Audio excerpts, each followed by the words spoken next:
Renungan Harian Kamis 10 September 2020, Pekan Biasa ke-23. Wajah kasih persaudaraan yang sejati.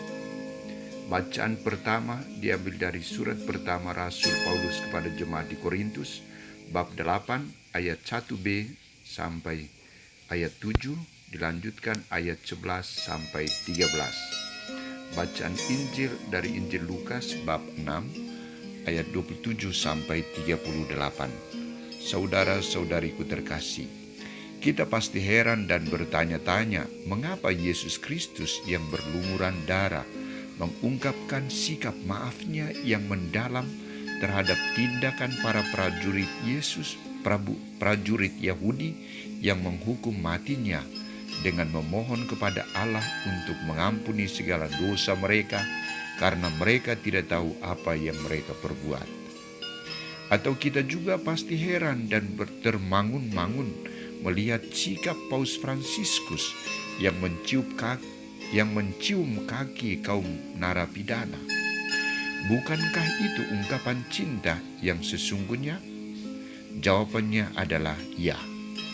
Saudara-saudariku terkasih, dalam lanjutan pengajaran Yesus kepada murid-muridnya, Santo Lukas menampilkan ungkapan-ungkapan Yesus yang sulit diterima bila dipikirkan dengan akal sehat manusia, tetapi harus diamini dengan terang penghayatan iman yang sungguh mendalam.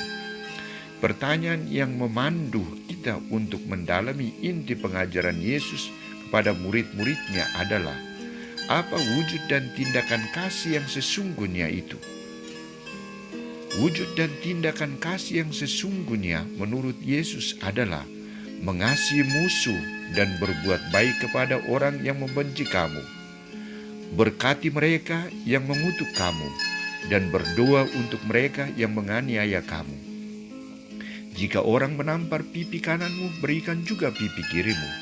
Jika orang merampas jubahmu, berikan juga bajumu. Jika kamu mengasihi orang yang mengasihi kamu, apa jasamu? Orang-orang berdosa juga melakukan tindakan yang sama. Jika kamu berbuat baik kepada orang yang berbuat baik kepadamu, apa jasamu? Orang berdosa juga berbuat demikian. Namun, lebih dari itu, ia memerintahkan kepada murid-muridnya, kasihilah musuhmu, berbuat baik kepada mereka, dan pinjamkan dengan tidak mengharapkan balasan, maka upahmu akan menjadi besar, dan kamu akan menjadi anak-anak Allah yang Maha Tinggi. Hendaklah kamu murah hati sama seperti Bapamu adalah murah hati. Saudara-saudari, wujud dan tindakan kasih yang diperintahkan Yesus adalah kasih yang sesungguhnya, kasih yang total, kasih tanpa perhitungan untung dan rugi, kasih yang penuh pengorbanan, kasih yang solider, kasih yang bersumber dari Allah sendiri. Hanya putra Allah, hanya orang-orang yang hidup sebagai anak-anak Allah, putra dan putri Allah yang dapat menghayati dan mengamalkan kasih yang dituntut oleh Yesus. Hanya cinta kasih yang dapat merubah hidup manusia menjadi lebih baik dan manusiawi. Hanya cinta kasih yang dapat menjadikan manusia mengalami damai sejahtera dan sukacita dalam hidupnya bersama dengan yang lain. Itulah yang diharapkan Yesus bagi para muridnya.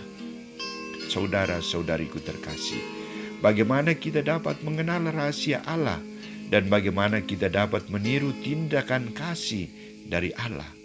Jawaban kita adalah berat, sukar dan sulit, tak mampu. Memang berat, sulit dan tak mampu, tetapi syaratnya dan tuntutannya adalah harus dimulai, harus dicoba dan dilaksanakan. Yang dituntut dari Yesus bagi kita sekalian adalah bukan memperluas wilayah kegiatan kasih-Nya dengan bahasa dan ungkapan kasih yang indah, bukan dengan membagi-bagi sembako dengan cuma-cuma dan gratis, bukan mengunjungi orang sakit dan lain sebagainya, tetapi yang dituntut dari kita adalah perubahan sikap radikal untuk mengasihi, mengampuni, dan menerima orang lain apa adanya. Kita diajak untuk mengolah luka-luka batin kita dan menjadi manusia yang pemaaf, murah hati, dan penuh kasih. Mari kita coba. Hendaklah kamu murah hati sama seperti Bapamu adalah murah hati. Amin.